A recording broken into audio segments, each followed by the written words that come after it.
Heyo everyone, and welcome to the Sunny Go One Piece podcast. On this episode, we're going to be talking about anime episodes 119 through 121, which will be covering manga chapters 194 to 199, almost at 200. And I've been hotly awaiting to talk about these episodes as they are where Zoro and Luffy get their fights. And when that happens, you know you're about to see some pretty awesome moments. So let's get to the synopsis. With all the other Straw Hats having won their fights with the Baroque Works, only Zoro remains as he takes on the dangerous Blade Man, Mr. One. Back at the palace, Vivi is still trying to stop the fighting, but now needs to find a bomb threatening everybody. But Crocodile won't let that happen as he dangles Vivi off the side of the palace and drops her. But at the last second, Luffy and Pell swoop in to save her. With a new strategy in hand, Luffy prepares to take on Crocodile for round 2. Alright. For differences, I'm happy to say that these episodes were once again adapted very faithfully, and there were really no differences at all. So,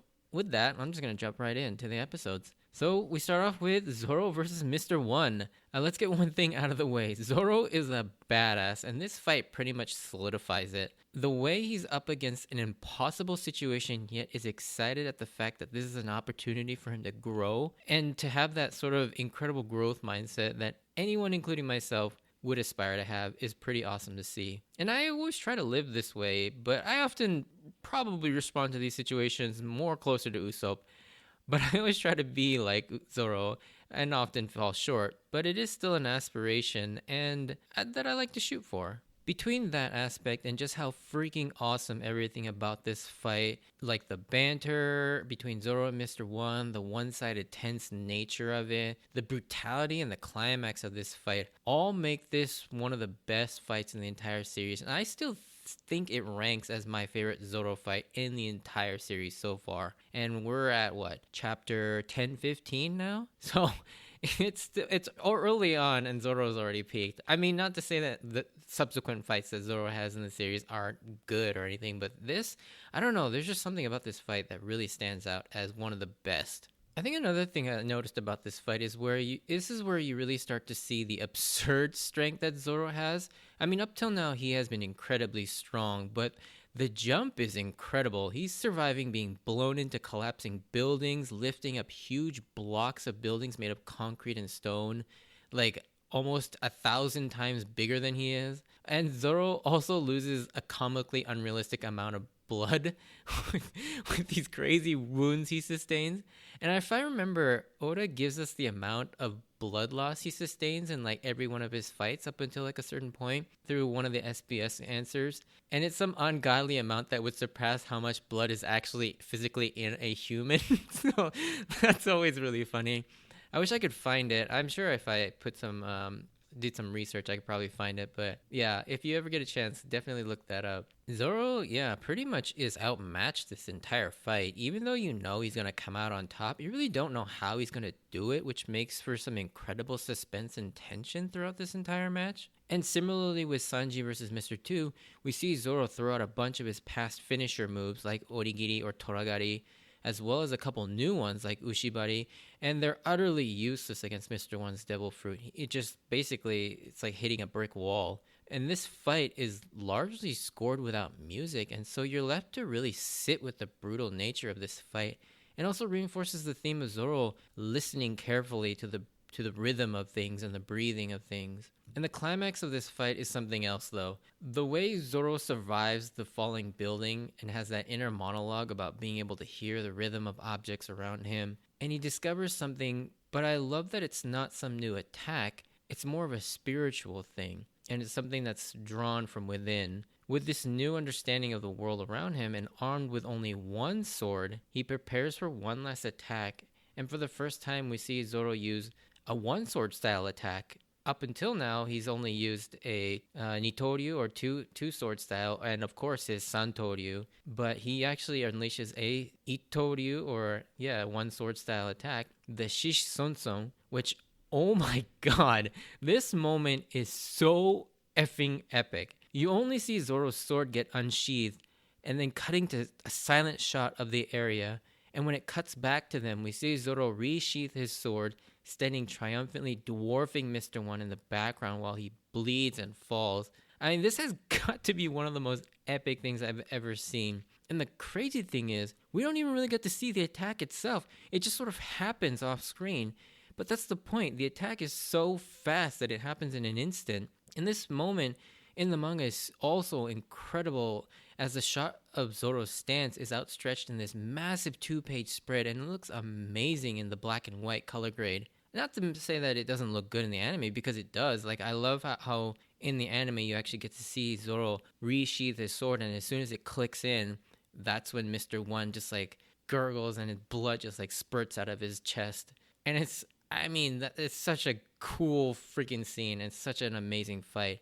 And just like how Zoro just takes one beating after another, like the slashing and just especially that part where Mr. One turns his arms into like these like drills and just freaking punches him straight in the gut and just slashing him. I mean, obviously no man should ever survive that, but but yeah, I mean, this fight, everything about it is just so awesome. And sometimes I like just watching this one episode and going back to it because it's such a cool fight. And it's such a great moment. And I also love that this moment also is kind of recontextualized when you take into consideration the future of the series and all the rest of the development that happens with not just Zoro, but just the entire world of One Piece. And I'll get into that a little bit in the spoilers. But yeah, such an amazing fight. And thus ending the last of the 1v1 fights between the Straw Hats and the Baroque Works in an epic fashion. I love this finale to like the crew fight or the crew battle. And then in the next episode, we cut back to what's happening at the palace. And Oda again builds up so well our hatred for the villains, especially our hatred for Crocodile here, as he dishonorably lets those soldiers from Alabasta die from their own strengthening water without even fighting them. And it's just really despicable. I mean, yeah, Crocodile has a point. Like, he doesn't need to unnecessarily fight, but it's just the way he ends, how smugly he is about it, and just lets them die. It just makes you want to hate his guts even more. And then we get to see Chaka get his ass kicked by a crocodile too, as he unleashes his zone type devil fruit, which is actually another Inui no Mi or dog fruit, but this time it's modeled jackal. Now this is interesting. We now know that there can be multiple types of one fruit, at least with the zone type fruits, and here we get to see one. We now have seen the dog fruit modeled Daxon with Lasso, and now we get to see the jackal with Chaka, and it's kind of interesting to see that there are multiple zone types of the same one, which makes sense. I mean, you'd want to see multiple types of dogs, and you know, we will see more later on in the future. We now get back to seeing what happened to the Straw Hats after all their respective fights, and it's funny because it's also really a sweet moment where we get to see the moment they decide who's going with who, and Usopp's just freaking out about being paired with Lashes and pleading with Sanji to come save him. And Zoro remembers this moment as he's worried about the others after finishing his fight and seeing how tough it was, especially Nami and Usopp, showing that even Zoro acts all tough and stoic, he still cares just as deeply for his crew as any of the other more emotional members. And even Sanji, who initially rebuffs Usopp's request saying he only helps ladies, Sanji did end up coming to Usopp's aid. And this is a really small moment, but a super important one in terms of the development of the Straw Hat crew. And I personally love this moment. You know, it's not a huge flashy flashback like we see in a lot of other moments, but just these little small things that show us that the crew really does care about each other. Even the most like stoic of Zoro is a really deeply caring person, and I like seeing that no matter who on the crew, they all really care about each other. And it's a really sweet moment. And I know I'm jumping all over the place, but again, back at the palace, in a surprise twist in the next scene, Koza makes his way to the palace to discover what's actually happening in Alabasta and who actually is the one behind everything. And to his shock, it was all set up by Crocodile. Crocodile then drops a literal bombshell on him as he reveals to Koza that there is a bomb that could blast about 5-kilometer radius of the battlefield. And this is pretty smart, actually, introducing this. I mean, we already had the time limit of the fact that if the fighting goes on too long, then everybody will end up dead because they'll just be killing each other. But now this actually introduces a literal time clock, giving us a measure of time as to how long they have before literally everybody dies. And so Koza and Vivi come up with a plan to have the royal army wave white flags and surrender the war to stop the fighting so that they can look for the bomb or at least evacuate everybody. But at the last second, again, one of the Baroque Works moles within both armies fires on Koza to prevent the fighting from stopping. And I can't imagine for an anime-only watcher seeing episode 120 end like this and not be desperate to see what happens next. And each episode just seemingly leaves off on insane cliffhangers like this, and it's pretty crazy. Like, if you were a week-to-week watcher at the time watching this, you'd be like, what? And yeah, it's a pretty crazy like time to be watching One Piece in this moment. I mean, a lot of episodes leave off on pretty crazy cliffhangers, but I can't imagine this one was pretty shocking at the moment or at the time. But now with this newfound rage at the seemingly underhanded tactic by the royal army of feigning a surrender but then mortally wounding their leader and firing unprovoked on them again, it seems like nothing could ever quell the rage of the rebellion and stop the pointless bloodshed. And I feel like, I know it's a story, but it's like every time they get so close to stopping the war, but then Crocodile or one of the Baroque Works agents just does something and to stop it. And it's ultimately frustrating. And I feel like, I mean, obviously it was meant to do that. Like, you're supposed to feel Vivi's frustration and desperation. And Oda does an incredible job of conveying that and making you feel exactly what Vivi's feeling. All right, so now I want to talk about one of my favorite moments in the series. So in episode 121, this has got to be the best moment in one of the best moments in the series, and it literally caught me off guard. Like, complete surprise to me, and one of the most hype moments of the saga and the series thus far. But before I get too ahead of myself, let's set the stage for it first. So even though Vivi is standing right there between the sandstorms, the fighting, the explosions, her voice can no longer reach anyone, both literally and figuratively, as everyone's now consumed by blind rage and resentment. Even through all this, Vivi still refuses to give up. I mean, she is just the epitome of strength and will. I can't express how much you love each Straw Hat up till now, because they never give up no matter how impossible it seems, and Vivi here exemplifies that the most here. Even when there seems to be nothing left, she still won't give up till the bitter end, and just when you think it's over with Crocodile dangling her over the edge of the palace, you're just hoping so hard that she, either herself or someone or something, comes to save her. And when he lets go, it's chilling. But then Vivi and we're all rewarded with literally one of the best reintroductions in the entire series up till now. It's freaking Luffy and Pell. I'll be honest, when I read this for the first time, I was completely off guard by this because I had kind of forgotten about Luffy. I became so enveloped with everyone else's desperate situation for the last 20 or so episodes, or 3 or 4 volumes, and you didn't even know what condition Luffy was in. I forgot that Luffy was still an option. So when I saw this moment, I literally leapt out of my chair. I mean, it was such a cool moment. And it's so cathartic and emotional, seeing Luffy return and save Vivi in the nick of time. As if that wasn't enough, we see the reuniting of all the Straw Hats, breathing new life and hope back into what was seemingly the most dire and hopeless of situations. You had the armies basically now just blindly fighting each other. Cobra's been captured. Koza's been shot dead. Chaka's down and wounded. All the Straw Hats were spread apart. But seeing them all come back together with Luffy and Pell returning, it just breathes so much hope into the situation. And this is probably one of the greatest things about One Piece and the ability of the Straw Hats as a crew in and out of the world of the series. They just seem to have this innate magic about them that just by their mere presence on screen together give you the viewer / reader and the people inside the world of the anime or the manga of One Piece, they give them hope. And I personally love this feeling and these moments in the story. And it's one of the reasons why One Piece is so damn fun and addicting to read or watch. Now with Luffy recovered and back, he goes after Crocodile, vowing not to lose to him again to everyone. With him jumping up, Crocodile smugly waiting for Luffy to attack again, thinking he won't be able to hit him. But we know this time something is different. And as Luffy lunges towards Crocodile, he lands a right hook on Crocodile square in the jaw. And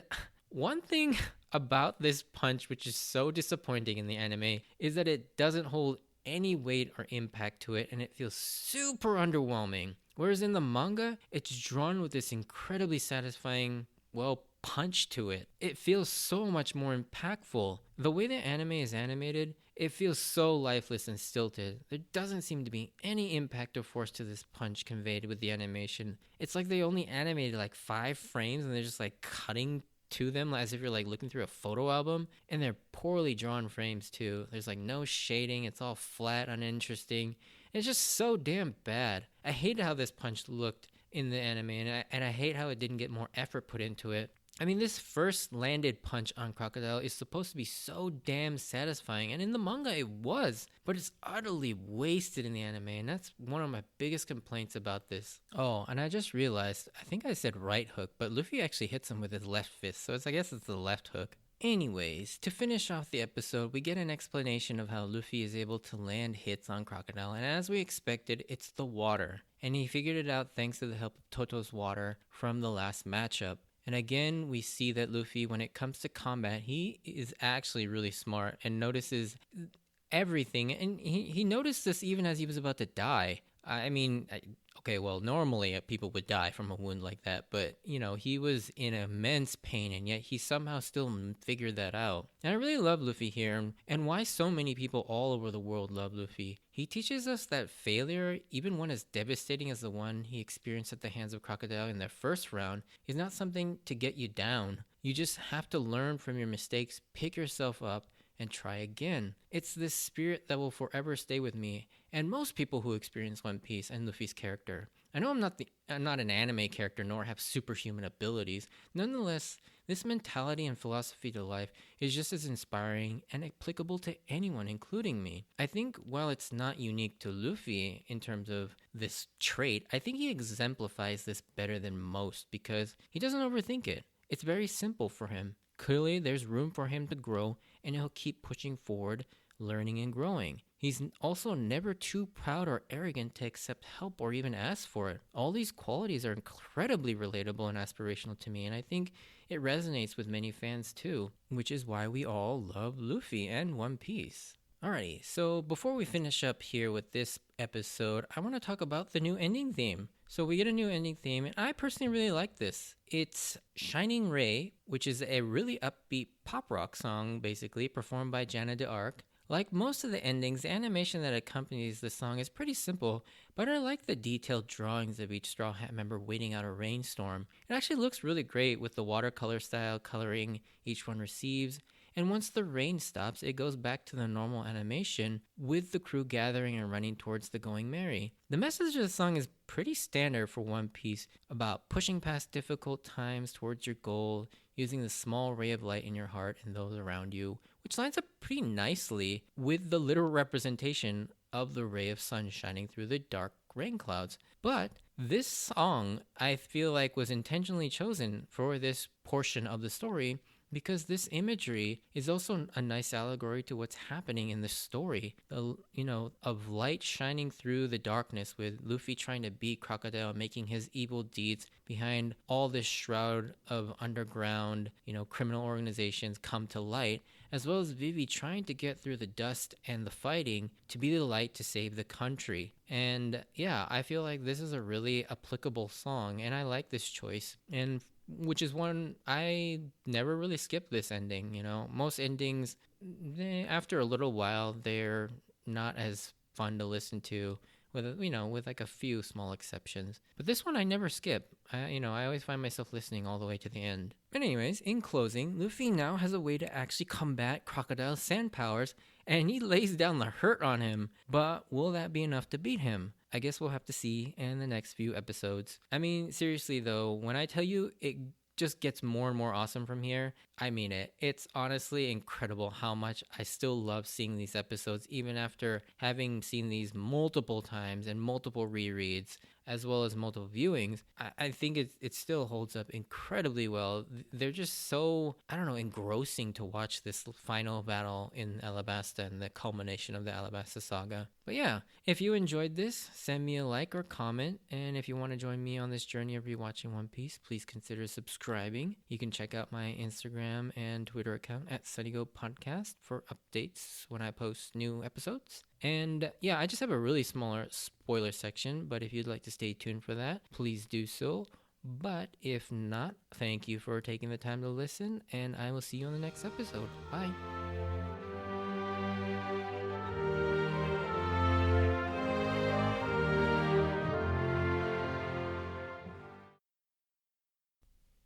Alrighty, so spoiler section. I think there's only really two things that I briefly want to touch upon. And I think, rewatching the Zoro fight and, listening to him have that sort of conversation with his teacher about the listening for the rhythm or the breathing of different objects and different things to be able to cut or not cut things. And then how he's able to sort of use that to cut Mr. One and cut through his blade and through his devil fruit ability. And I think, upon looking at this, and I don't know if obviously, this could just be a happy coincidence, but this might have been a precursor to Haki, specifically observation and armament Haki. And I think Zoro may have tapped into both of these, the observation Haki being able to use to sort of hear the rhythm and to sense the object or Mr. One, and then having used armament Haki to sort of enhance his sword to be able to cut through the steel blades of Mr. One. Now obviously we don't get to see the sort of like the black coating of the sword as we see now in current day One Piece with the armament and the Busosho Koka, the enhancements that are afforded through armament Haki. But I mean, it's hard not to see the parallels and to see this as maybe not a direct equivalent, but at least a precursor to both observation and armament Haki. And I always thought that was interesting, having gotten that explanation further down the line and then going back and looking at this scene, and it's hard not to see that this probably was some sort of a version of observation and armament Haki. And the other thing I wanted to talk about is the sort of I guess what's now basically like a One Piece trope is the hope moment. I don't know what else you would call that, but I feel like in almost every single large-scale arc in One Piece has this sort of moment where everything seems to be down, and then Luffy or the Straw Hats show up, and it just instantly increases morale and hope. And you really see this right now where we are in the Wano arc, up to chapter 10-15, and very recently with the whole raid on Onigashima. You see moments where actually multiple times where they feel like they've lost the fight, and the people who are fighting get demoralized. And then all of a sudden the Straw Hats show up, or Luffy says or does something, and it just instantly turns everybody's morale around. And this shows up multiple times, whether it be Whole Cake Island, Dressrosa, Punk Hazard, like everywhere. And I mean, you don't get such a large scale moment in Skypiea with Enel, but I mean, between Nami and Usopp and all of them and Isa, whenever they see Luffy show up on the Maxim, yeah, it's that same moment where it's just like, what are we gonna do? And then Luffy shows up and it's like, yay! And to be honest, like, I make it sound like I'm being sort of sarcastic and condescending about those moments, but I don't really mind it. In fact, I love it. I look forward to those moments because by now I can sense them coming, because anytime Oda does this sort of moment where things just keep going wrong, everything just starts to go wrong, and something has to happen, and you're just like on the edge of your seat waiting to see who or what is going to turn the tide. And it's usually one of the Straw Hat members, if not Luffy himself. And it's awesome. I like to also think about that moment where they're in the big square in Fishman Island, where they're all surrounded by like 50,000 fishmen, and Hody and all of his crew is bearing down on everybody. And And then what's his face? Just Megalo. He throws up Luffy, and he shows up, and yeah, that's another moment where it's just like yes. And I think that's one of the more comical ones, seeing that. But yeah, you live for these moments in One Piece. You know, Marineford is another huge example where that happens like multiple times. Whether it be when Luffy and all of them show up, or when Whitebeard, or Shanks, you know, or I mean that whole arc is just full of those moments. I mean, with Marco, and yeah, so that basically that entire fight is that moment just cascading on one another. But I think One Piece does it better than most because it seems very natural. You know, it's not like these random power-ups that come about in other animes. Don't get me wrong, I love those animes like Naruto, Dragon Ball, Bleach. All of those are really cool, but I feel like there's some aspect of it where it just gets tiring because it just seems random, like these power-ups that come out of nowhere or these transformations that show up. It just doesn't feel the same, and the same like positivity doesn't seem to also be there too. Like One Piece, these hope moments, I feel like actually do give you hope, and it's not just some sort of a hype moment, but it actually makes you feel happy.